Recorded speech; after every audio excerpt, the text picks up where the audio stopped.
యేసు ప్రభువు మమ్మల్ని అందించారు. యేసు ప్రభువు గ్రామం బట్టి మేము వచ్చాము, మీ అందరు కూడా సహకరిస్తూ ఉన్నాము. యేసు ప్రభువు మాకు చెప్పారు, ఆదరించండి, సహకరించండి. మేము అందుకు బట్టి ఇక్కడికి వచ్చాము, మీకోసం ప్రార్థన చేస్తాము. అర్థమవుతుందా? యేసు ప్రభు మాట చెప్పండి, నేనే మార్గం, నేను సత్యం, నేను చేయమని అన్నాడు. కాబట్టి పరలోక రాజ్యం ఈ భూమి మీద మనం అంతరించిపోయిన తర్వాత, ఈ భూమి మీద మన జీవితం అయిపోయిన తర్వాత మనం పరలోక రాజ్యం చేరతాం.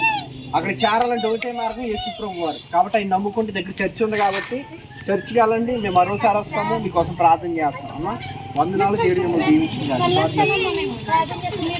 మీకోసం చిన్న ప్రార్థన చేస్తాం.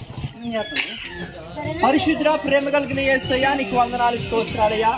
ఈ మహాత్ముని బట్టి తండ్రి దేవా, ఇదిగో ఈ యొక్క ప్రాంతానికి గిన్నెపల్లి అనేటువంటి ప్రాంతానికి రావడం మీరు కృప చూపించారు, నీకు వందనాలు. వీరిని దీవించండి, వీరి కుటుంబాలను దీవించండి, ఆశీర్వదించండి. మాకున్న దాంట్లో వీరికి సహకరించడానికి మీరు కృప చూపించారు అయ్యా.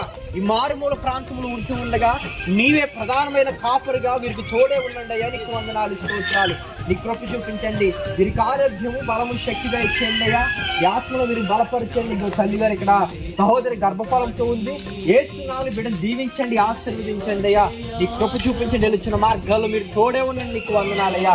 వీరు ముఖ్యంగా రక్షణ మారుమనసు పొందుకుని నీ రాజ్యానికి వారసులను కృపద ఇచ్చేయమని ఏసునామములో అడిగి పొందుతున్నాము తండ్రి. ఆమేన్.